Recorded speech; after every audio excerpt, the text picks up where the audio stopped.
Welcome to my channel Fundamentals of Engineering. In previous lecture, we have started our lecture series of Theory of Metal Cutting.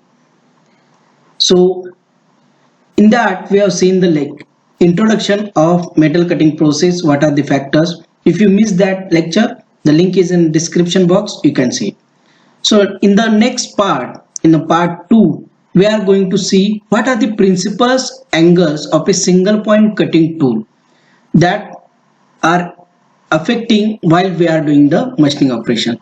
As we are targeting the GATE 2022, here the most of the questions for the production engineering in the theory of metal cutting process, these are based on the analysis of single point cutting tool and the numerical problems which are given based on the designation of this single point cutting tool.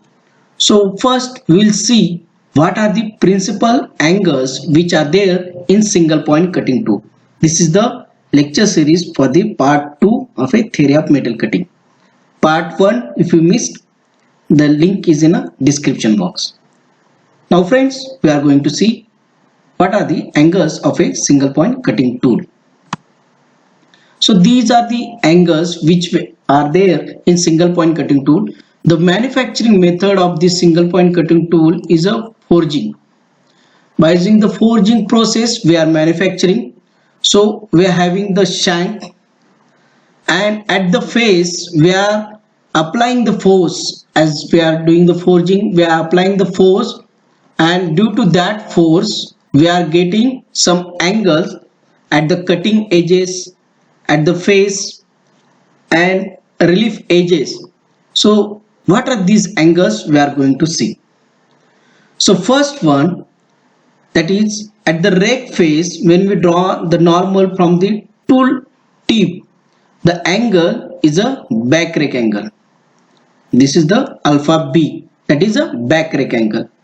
And at the side we are having side rake angle, that is alpha S. So this back rake angle is very much affecting on the machining process. If you provide larger back rake angle, then the forces will be lower in the machining and tool life can be increased. But there is a limitation to provide the back rake angle, that we are going to provide up to 45 degree. If we are providing 45 degree greater than this back rake angle, then the strength of a tool can be reduced. The next angle is a relief angle, that is end relief angle and side relief angle. So these relief angles are provided to avoid the rubbing action between this tool and workpiece. So whenever we are doing the machining operations, to avoid the rubbing action between tool and workpiece, we have to provide this relief angles. If we are not providing the relief angles, then this tool is simply rubbing on the workpiece without doing any machining or without removing any material. So to remove the material, we have to provide these relief angles. Then at the face we are having cutting edges to provide the cutting of a tool on the workpiece. So there are two cutting edges, and based on that cutting edges we are having two cutting edge angles. One is end cutting edge angle, another is side cutting edge angle. And due to that cutting edge angle, the surface finish we required on the workpiece surface can be determined. So RT value, that is surface roughness value, is affect on this end cutting edge angle and side cutting edge angle. Then this is the nose and this is the nose radius. So with these 6 angles and one nose radius, that gives the signature of a single point cutting tool. So this nose radius is also giving effect on the surface finish which we are getting, the surface finish we are getting on the workpiece. If that value is greater than 1.2, then there is a difficult, that surface finish can be distorted. We have to provide the nose radius up to 0.2 to 1.2 mm. So these are the different angles for the single point cutting tool. Then leap angle. There is a leap angle is there. So why we are providing this leap angle? As we have seen, whenever we are doing the machining operation, the leap angle are provided between face and flank of a tool. The strength of a cutting edge or point of a tool is directly affected by this angle. The strength of the cutting tool and this affect by this leap angle. If you are providing larger the leap angle, stronger will be the cutting edge. If you are providing smaller leap angle, then the strength of a cutting tool will be lower. So we have seen that the clearance angle remains practically constant in all cases. These angles vary inversely as the rake angle. So this clearance angle is same, but it vary based on these relief angles. So these are the different angles, and these angles of a single point cutting tool which are given by the tool designations, or it is called as tool nomenclature. That arrangement of all these angles in a particular order is called as tool nomenclature or designation. So there are two widely used tool designation systems. One is ASA system, that is American Standard Association system, where these angles are measured with respect to three mutually perpendicular planes, and the angles are given as back rake angle, side rake angle, then end relief angle, side relief angle, then cutting edge angle, side cutting edge angle, and nose radius.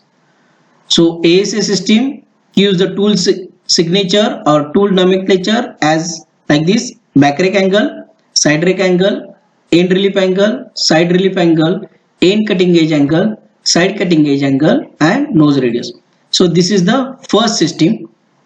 Second system, that is ORS, orthogonal rake system, or orthogonal rake system, in which we are having angles are specified with respect to the major cutting edge. With respect to the major cutting edge of tool, and ASA system angles are specified with three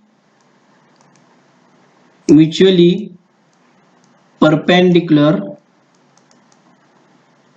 planes, and ASA with a major cutting edge angle, and the tool designation is given as I, that is inclination angle,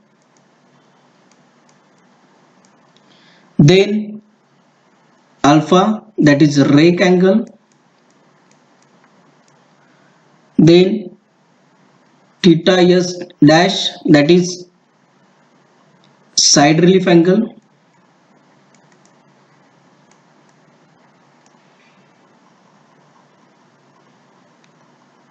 then we are having theta e dash, that is end relief angle,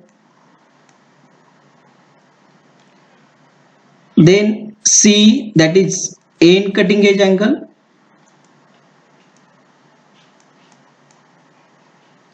and lambda, that is approach entering or principal cutting edge angle, or principal cutting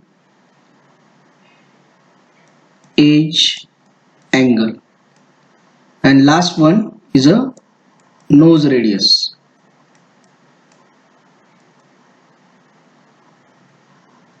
So in ORS system we are having inclination angle, rake angle, side relief angle, end relief angle, end cutting edge angle, approach or entering or principal cutting edge angle, and nose radius. And third system is normal rake system. Normal rake system. So in this we are having alpha n, that is normal rake angle, and theta n, that is normal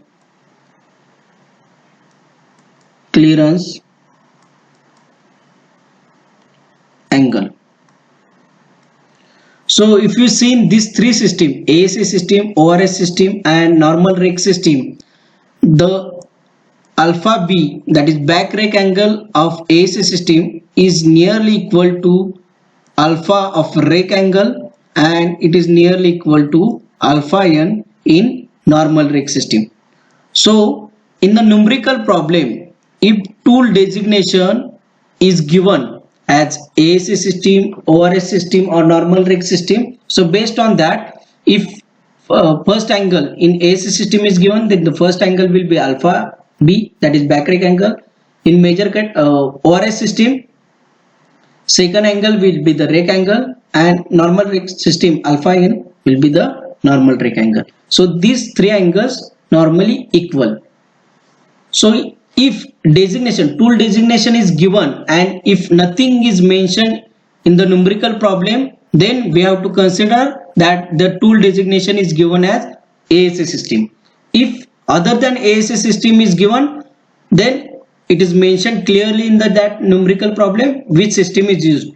If ORS system is used, then the second angle, if you write here the designation, the second angle will be our back rake angle for calculating remaining angles that we are using in system for the numerical problems.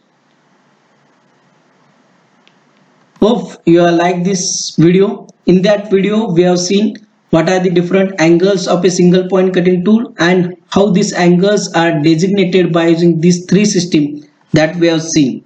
If you like it, please stay connected and don't forget to subscribe this channel. Thank you very much.